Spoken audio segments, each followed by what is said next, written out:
Hello दोस्तों, मेरा नाम है यश। स्वागत है आपका मेरे चैनल द ट्रेलर में। आज तक तो आप लोगों ने बहुत सारी पुलिस इन्वेस्टिगेशन स्टोरीज सुनी होंगी, मगर आज की कहानी में एक ऐसा ट्विस्ट है जिसे मैं चैलेंज करता हूं कि कभी किसी ने नहीं सुना होगा। ये कहानी आपको ये सोचने पर मजबूर कर देगी कि एक पुलिस वाला किस हद तक जा सकता है, और कहानी के आखिरी लम्हे में जो हुआ वो आपके रोंगटे खड़े कर देगा। कहानी की शुरुआत लेबनान के दो पुलिस ऑफिसर से होती है, जिन्हें समंदर किनारे एक बीच पर भेजा जाता है ताकि वो एक अजीबोगरीब चीज़ को इन्वेस्टिगेट कर सकें। जाहिर सी बात है, इसके बाद वो उस बीच पर पहुंचे जहां उन्होंने कुछ ऐसा देखा जिसे देख वो चौंक गए। और जैसे जैसे कहानी आगे बढ़ती गई, ये इन्वेस्टिगेशन भी अपने रूटीन के हिसाब से आगे बढ़ती गई जैसे बाकी इन्वेस्टिगेशंस होती हैं। मगर कहानी ख़त्म होने से बिल्कुल पहले वो मोड़ आया जो आपने इससे पहले कभी नहीं सुना होगा।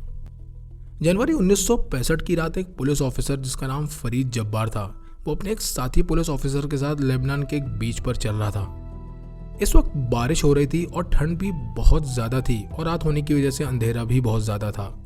किसी भी शख्स के लिए सही वक्त नहीं था अपने घर से बाहर निकलने के लिए, और फरीद और उसका पार्टनर भी यही सोच रहे थे कि उन्हें घर पर आराम करना चाहिए था। मगर चूंकि उन दोनों को और ख़ास करके फरीद को ये जॉब चाहिए थी, इसीलिए वो अपनी ड्यूटी करने निकल गए। इस पुलिस की नौकरी में उन दोनों को सैलरी भी अच्छी मिल रही थी, और वो इस जॉब को खोना नहीं चाहते थे, इसीलिए वो ना चाहते हुए भी पुलिस की नौकरी कर रहे थे। उन दोनों ने इस बात को एक्सेप्ट कर लिया था कि पुलिस की नौकरी में उन्हें कई परेशानियों और कई मुसीबतों का सामना करना पड़ेगा, और इसीलिए ठंड रात और ख़राब मौसम में भी वो एक सुनसान बीच की पेट्रोलिंग कर रहे थे।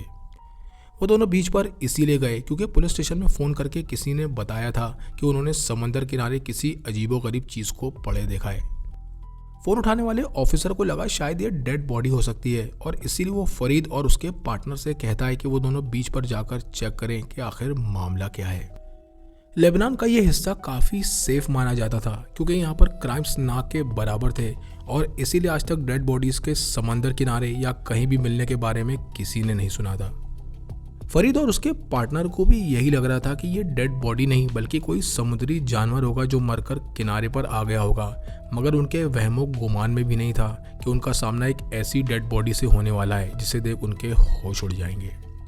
बहरहाल बीच पर पहुंचने के बाद वो दोनों अपनी अपनी टॉर्च ऑन करते हैं और बहुत बारीकी से बीच की तलाशी लेना शुरू करते हैं। फरीद को बार बार इस बात पर गुस्सा आ रहा था कि उन्हें इतनी तेज बारिश और ठंडी हवा के बीच बाहर भेज दिया गया, क्योंकि बीच पर डेड बॉडी मिलने का सवाल ही पैदा नहीं होता। बहरहाल टॉर्च हाथ में लिए वो दोनों अभी बीच पर इधर उधर देख ही रहे थे कि तभी कुछ दूरी पर उन्हें एक अजीब सी चीज़ दिखाई दी जो रेत पर पड़ी थी। दूर से देखने पर भी ऐसा लग रहा था कि ये किसी इंसान की बॉडी है, और ये देखते ही फरीद और उसके पार्टनर को समझ आ गया कि उन्हें इसी चीज़ को इन्वेस्टिगेट करने के लिए बीच पर भेजा गया है। ये देख वो दोनों कश्मकश में पड़ गए और उन्हें समझ नहीं आ रहा था कि अब वो क्या करें, क्योंकि उन्हें लग रहा था कि शायद किसी ने कुछ गलत किया है और वो आसपास छुपा हो सकता है और उन्हें भी चोट पहुंचा सकता है। खैर वो दोनों धीरे धीरे इस अजीब सी चीज़ की तरफ बढ़ना शुरू करते हैं, और साथ ही साथ वो टॉर्च से इधर उधर भी देख रहे थे कि बीच पर कोई और तो नहीं है, मगर उनके सामने बस एक डेड बॉडी की तरह अजीब सी चीज़ थी जिसके करीब वो पहुँच रहे थे। करीब पहुंचने पर फरीद टॉर्च को सीधे इस चीज़ पर मारता है, और अब उसे समझ आने लगा कि ये किसी इंसान की ही बॉडी है, मगर इस बॉडी में एक बात थी जो बहुत अजीब थी। कुछ तो ऐसा था जो बहुत अननेचुरल था, जो उसे समझ नहीं आ रहा था, मगर अभी और करीब से देखने पर उनके होश उड़ने वाले थे। आखिरकार बॉडी के बिल्कुल पास पहुंचने पर फरीद और उसका साथी दोनों अपनी टॉर्च इस बॉडी पर मारते हैं, और तब उन्हें समझ आया कि उन्हें इस बॉडी में कुछ अजीब क्यों लग रहा था। गौर से देखने पर उन्हें पता चला कि इस बॉडी का सर गायब है, मगर उन्हें ये तो समझ आ गया था कि ये बॉडी एक आदमी की है और उसकी मौत डूबने या किसी एक्सीडेंट से नहीं हुई है। बॉडी की जो कंडीशन थी उसे देखकर ये साफ समझ आ रहा था कि पहले शख्स का मर्डर किया गया और फिर समंदर किनारे या समंदर में इसे फेंक दिया गया और लहरों के साथ बॉडी किनारे पर आ गई। बहरहाल फरीद और उसका साथी फैसला करते हैं कि वो इस पूरे एरिया की तलाशी लेंगे, ताकि जिसने भी ये किया है वो शायद उनके हाथ लग सके, और साथ ही साथ वो इस क्राइम सीन को भी सिक्योर कर सकें। अब वो दोनों एक हाथ में गन और एक हाथ में टॉर्च लिए पूरे एरिया की तलाशी लेते हैं, मगर वहाँ कोई नहीं था, और इस बीच पर सिर्फ वो दोनों और डेड बॉडी थी। तलाशी लेने के बाद जब वो दोनों वापस बॉडी की तरफ लौट रहे थे, तब फरीद और उसका साथी आपस में बात करने लगे कि अब वो क्या करेंगे। आपको बताता चलूं कि ये मिड 60s का दौर था और ये कहानी लेबनान के एक छोटे से गांव की है जहां ना कोई बहुत बड़ा पुलिस डिपार्टमेंट था और ना ही उनके पास इतने रिसोर्सेज थे कि वो किसी भी केस को आसानी से सॉल्व कर सकें। उनके पास तो रेडियो वॉकी टॉकी भी नहीं थे जिससे वो क्राइम सीन पर बैकअप बुला सकें और इसीलिए उनके पास एक ही रास्ता था कि वो कल सुबह होने तक का इंतज़ार करें ताकि पुलिस स्टेशन से और ऑफिसर्स को बुलाया जा सके और फिर वो इन्वेस्टिगेशन शुरू करें कि यहाँ हुआ क्या है। ये करने के लिए भी उन दोनों में से एक को पुलिस स्टेशन जाना पड़ता ताकि वो वहाँ पहुंचकर पूरा मामला बता सके और अपने साथ पुलिस ऑफिसर्स ला सके। और चूंकि इस एरिया में इससे पहले ऐसा कभी नहीं हुआ था इसीलिए वो दोनों एक फैसला करते हैं। वो दोनों तो ये भी नहीं जानते थे कि एक मर्डर केस को सॉल्व कैसे करना है और इसीलिए उनमें ये तय हुआ कि एक शख्स यहाँ बॉडी के पास रहेगा और क्राइम सीन को प्रोटेक्ट करेगा और वहीं दूसरा शख्स पुलिस स्टेशन जाकर पूरा मामला बताएगा और अपने साथ बाकी इन्वेस्टिगेशन ऑफिसर्स लेकर आएगा ताकि तहकीकात शुरू हो सके। सबसे मुश्किल काम यही था कि एक शख्स को पूरी रात डेड बॉडी के साथ गुजारनी थी, वो भी बारिश और ज़बरदस्त ठंड के बीच, ताकि कोई भी डेड बॉडी को इधर से उधर या गायब ना कर सके। अब उनमें ये डिस्कस होने लगा कि डेड बॉडी के पास रुकेगा कौन, और चूंकि फरीद अपने साथी से काफ़ी जूनियर था इसीलिए साफ था कि उसी को पूरी रात बीच पर डेड बॉडी के पास रुकना होगा। फरीद जानता था कि उसे इस जॉब में कई परेशानियों का सामना करना पड़ेगा, मगर चूंकि उसे इस जॉब की बहुत ज़्यादा ज़रूरत थी क्योंकि यही उसकी इनकम थी और इसीलिए वो बीच पर रुकने के लिए राज़ी हो गया। खैर फरीद अपने साथी से कहता है कि वो पुलिस स्टेशन जाकर ये मामला बताए ताकि इन्वेस्टिगेशन आगे बढ़ सके और अब वो उससे कल सुबह मिलेगा। अपने पार्टनर के जाने के बाद फरीद को ये एहसास होने लगा कि ये रात उसके लिए बहुत मुश्किल होने वाली है क्योंकि इस रात सिर्फ मौसम ही ख़राब नहीं था बल्कि उसे पूरी रात एक सरकटी डेड बॉडी के साथ बितानी थी और ये सोचने में ही बहुत भयानक था। फरीद के दिमाग में एक बात और घूम रही थी कि एक शख्स का किसी ने मर्डर किया और फिर इसकी बॉडी को यहाँ लाकर फेंक दिया, और हालांकि दोनों ऑफिसर्स ने आसपास के पूरे एरिया की तलाशी ली थी मगर इसके बाद भी कोई गारंटी नहीं थी कि किलर वहाँ मौजूद ना हो। बहरहाल खुद को समझाते हुए फरीद फैसला करता है कि वो बॉडी की देख रेख करेगा और साथ ही साथ चौकन्ना भी रहेगा ताकि किलर अगर आसपास हो तो उस पर हमला न कर सके। वो खुद को बार बार यही समझा रहा था कि वो एक ट्रेंड पुलिस ऑफिसर है और उसके पास एक गन और एक चाकू है और अगर कोई उस पर हमला करता भी है तो वो खुद का बचाव कर सकता है। बारिश लगातार बढ़ती जा रही थी और फरीद अब ठंड के मारे कांप रहा था, मगर उसके दिमाग में यही था कि उसे क्राइम सीन को प्रोटेक्ट करना है और साथ ही साथ चौकन्ना भी रहना है।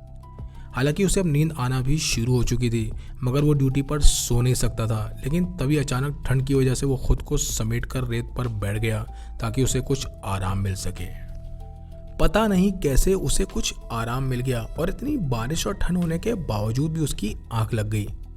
रात लगभग 2 से 3 बजे के बीच वो सो गया और कुछ घंटों बाद हड़बड़ाकर उसकी आंख खुली क्योंकि वो जानता था कि उसे सोना नहीं है और क्राइम सीन को प्रोटेक्ट करना है ताकि कोई डेड बॉडी को हाथ ना लगा सके।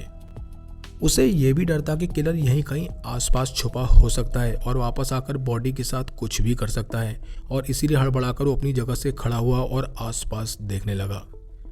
बारिश और अंधेरा अब पहले से भी ज़्यादा बढ़ चुका था और तब वो मुड़कर उस तरफ देखता है जहाँ बॉडी पड़ी थी मगर उसके होश उड़ गए। वो देखता है कि बॉडी गायब हो चुकी थी और तब उसे लगने लगा कि किलर आसपास ही है और उसी ने बॉडी गायब कर दी है, और तभी गन निकालने के लिए वो अपना हाथ कवर में डालता है मगर उसकी गन भी गायब थी। फरीद, जिसे क्राइम सीन को प्रोटेक्ट करने की जिम्मेदारी दी गई थी, उसकी लापरवाही से बॉडी गायब हो गई और साथ ही साथ गन गायब होने से वो निहत्था भी हो गया था। हालांकि उसका चाकू अभी भी उसके पास था और वो चाकू निकालकर इधर उधर देखने लगा, मगर उसे ये समझ नहीं आ रहा था कि बॉडी आखिर गई कहाँ और ये सब किसने किया। पहले तो उसे यही लगा कि शायद कोई जानवर आकर बॉडी को ले गया और वो बीच पर इधर उधर नज़र दौड़ाकर उस जानवर को ढूंढने लगा, मगर तभी वो देखता है कि आसपास बॉडी को घसीटने के कोई निशान नहीं थे। उसे समझ आ गया कि ये किसी जानवर का काम नहीं है, क्योंकि अगर जानवर बॉडी ले भी जाता तो वो गन कवर खोलकर उसकी गन नहीं निकालता, और अगर ऐसा होता भी तो उसकी आंख खुल जाती, मगर ऐसा कुछ भी नहीं हुआ। अब फरीद को लगने लगा कि शायद कोई बहुत बड़ी लहर आई होगी और वो बॉडी को बहा कर ले गई, मगर चूंकि वो खुद बॉडी के पास सो रहा था तो लहरों ने उसे क्यों नहीं छुआ, क्योंकि अगर ऐसा होता तो उसकी आंख खुल जाती। और ये सवाल फिर से सामने आकर खड़ा हो गया कि आखिर उसकी गन ले कौन गया। फरीद को अब इस बात पर यकीन हो गया कि जब वो सो रहा था तब कोई शख्स यहाँ आया, उसने डेड बॉडी और उसकी गन ली और वहाँ से चला गया। इस रात से एक रात पहले ही फरीद का एक कजिन जिसका नाम हबीब जब्बार था, वो एक बीच पर अकेले टहल रहा था और तभी उस पर हमला हुआ था। जिस शख्स ने हबीब पर हमला किया उसने उसके पैसे लूटे, उसे जान से मारा और फिर उसका सर धड़ से अलग करके उसे समंदर किनारे छोड़ दिया। हबीब का किलर उसका सर और पैसे अपने साथ लेकर चला गया, मगर कुछ ही वक्त बाद उसे एहसास हुआ कि क्राइम सीन पर इतने सारे सबूत छोड़ना एक बहुत बड़ी गलती हो सकती है और वो पकड़ा जा सकता है। बहरहाल उसने फैसला किया कि वो बीच पर वापस जाएगा और बॉडी वापस ले आएगा ताकि कोई भी सबूत किसी के हाथ न लगे। मगर जैसे ही वो बीच पर पहुंचा उसने देखा कि एक पुलिस ऑफिसर डेड बॉडी की निगरानी कर रहा है और ये ऑफिसर कोई और नहीं बल्कि फरीद ही था। उधर फरीद को इस बात का अंदाज़ा भी नहीं था कि जिस डेड बॉडी की निगरानी वो कर रहा है वो उसके कजिन भाई जब्बार की है, क्योंकि इस बॉडी का सर गायब था जिसकी वजह से बॉडी की पहचान नहीं हो पा रही थी। उधर किलर जब बीच पर पहुंचा तब फरीद को निगरानी करते देख वो सोचने लगा कि अब वो कुछ नहीं कर पाएगा क्योंकि बॉडी पुलिस की कस्टडी में है। मगर तब भी वो धीरे धीरे फरीद की तरफ बढ़ा और उसने देखा कि फरीद सो रहा है। इसी दौरान किलर ये बॉडी उठाकर अपने घर ले गया जो पास में ही था और फिर वापस जाकर उसने फरीद की गन भी निकाल ली, मगर चूंकि फरीद सो रहा था इसलिए उसे कुछ भी पता नहीं चला। फरीद को जिस बात का डर था वही हुआ और ना चाहते हुए भी उसकी आंख लग गई, जिसकी वजह से पूरा क्राइम सीन कॉम्प्रोमाइज्ड हो गया। क्राइम सीन से बॉडी और गन ले जाने के बाद किलर फैसला करता है कि वो इस डेड बॉडी को आग में जलाकर डिस्पोज कर देगा ताकि कोई भी सबूत बाकी ना रहे। चूंकि इस किलर का घर थोड़ी दूरी पर बीच के किनारे था और ये दूरी इतनी थी जहां से फरीद इस घर को देख सकता था। अब ये किलर रेत के किनारे एक पेड़ से लकड़ियां काटना शुरू करता है जिससे वो इस बॉडी को जला सके, और उधर फरीद इस परेशानी में था कि उसकी गन और बॉडी कहाँ चली गई। मगर तभी उसकी नज़र इस किलर पर पड़ती है। फरीद को अब तक कुछ भी आइडिया नहीं था कि जो शख्स पेड़ से लकड़ी काट रहा है वही उसके कजिन भाई का किलर है, और उसे यही लग रहा था कि एक मछुआरा है जो समंदर किनारे रहता है। फरीद को एक ही बात परेशान कर रही थी कि उसकी निगरानी से बॉडी और गन गायब हुई है, जिसकी वजह से उसकी नौकरी जा सकती थी और उसे नौकरी किसी भी हाल में बचानी थी। फरीद को लग रहा था कि आदमी यहीं का रहने वाला है और हो सकता है कि उसने कुछ अजीब देखा हो, इसीलिए वो उससे पूछताछ करने का फैसला करता है ताकि बॉडी मिलने में उसे कुछ मदद मिल सके। अब फरीद इस किलर की तरफ बढ़ना शुरू करता है, इस बात से बेखबर कि उसका सामना अपने कजिन भाई के किलर से होने वाला है। उधर कुछ घंटों बाद फरीद का पार्टनर भी कुछ और पुलिस ऑफिसर्स लेकर बीच पर पहुंचता है और पहुंचते ही दूर से उसकी नज़र एक सरकटी डेड बॉडी पर पड़ी जिसके पास एक आदमी खड़ा था। पहली झलक में तो उसे यही लगा कि डेड बॉडी है और उसके पास फरीद खड़ा है और ये वैसा ही क्राइम सीन था जैसा वो छोड़ कर गया था। मगर जब उसने बिल्कुल पास जाकर देखा तब उसे कुछ अजीब सा लगने लगता है। वो देखता है कि डेड बॉडी पर जो कपड़े हैं वो पिछली रात वाले कपड़ों से बिल्कुल अलग हैं और वो कश्मकश में पड़ गया कि आखिर ये हो क्या रहा है। अब वो और गौर से बिल्कुल करीब जाकर इस बॉडी को देखने लगा और तब उसे ये समझते देर नहीं लगी कि ये बॉडी पिछली रात वाली बॉडी से बिल्कुल अलग है। क्योंकि फरीद बिल्कुल उसके पास ही खड़ा था इसीलिए उसे ये समझ नहीं आ रहा था कि ये बॉडी है किसकी, और तब वो सभी आसपास के एरियो की तलाशी शुरू करते हैं ताकि कोई सबूत उनके हाथ लग सके। छानबीन करते हुए वो पास के अलग अलग गांव की तरफ निकल गए जहां उन लोगों ने कई अलग अलग लोगों से पूछताछ की ताकि कोई सुराग उनके हाथ लग सके। पूरे दिन की छानबीन और तहकीकात के बाद आखिरकार उनके हाथ वो खौफनाक कहानी लगी जो पूरी दुनिया भर में हेडलाइंस बन गई। चूंकि फरीद किसी भी कीमत पर अपनी जॉब बचाना चाहता था इसीलिए जब वो लकड़ी काट रहे किलर से बात करने उसके पास पहुंचा तब उसके दिमाग में एक आइडिया आया। वो किलर से पूछताछ करने लगा कि क्या उसने यहाँ कुछ अजीब सा देखा है क्योंकि उसकी गन गायब हो गई है, और फरीद अभी भी नहीं जानता था कि यही शख्स उसके कजिन भाई का किलर है। पूछताछ के दौरान फरीद के दिमाग में एक ही बात चल रही थी कि उसके पास चाकू है और अगर वो इस आदमी को मारकर डेड बॉडी की जगह रख देगा तो किसी को कुछ भी पता नहीं चलेगा। चूंकि आसपास कोई नहीं था इसलिए फरीद ने उस किलर का मर्डर किया और फिर उसकी गर्दन अलग करके अपने कजिन भाई की डेड बॉडी की जगह लिटा दिया। फरीद को अब तक ये अंदाज़ा नहीं था कि उसने अनजाने में ही सही पर अपने कजिन भाई के किलर को मार दिया है, और जब उसका पार्टनर बाकी ऑफिसर्स के साथ वापस आया उससे पहले ही उसने वो बॉडी उसी जगह पर लिटा दी। ये कितना अजीब और हैरत अंगेज था कि फरीद ने महज अपनी नौकरी बचाने के लिए एक आदमी को मार दिया, और ये आदमी कोई और नहीं उसके ही कजिन भाई का किलर था। अब इसे किलर की किस्मत कहें या कुदरत का इंसाफ, लेकिन फरीद के भाई को इंसाफ मिल चुका था और चूंकि फरीद के कजिन और किलर के बारे में कोई नहीं जानता था, इसलिए फरीद को मौके पर ही गिरफ्तार कर लिया गया। अगली सुबह ये खबर हर न्यूज़पेपर में छप गई और आखिरकार इस अनोखे इंसाफ का खुलासा हुआ, जिससे ये पता चलता है कि बुरे कर्म लौट कर ज़रूर आते हैं। आपको ये कहानी कैसी लगी कमेंट सेक्शन में लिखकर ज़रूर बताएं। चैनल को लाइक और सब्सक्राइब करें। मिलते हैं नेक्स्ट वीडियो में।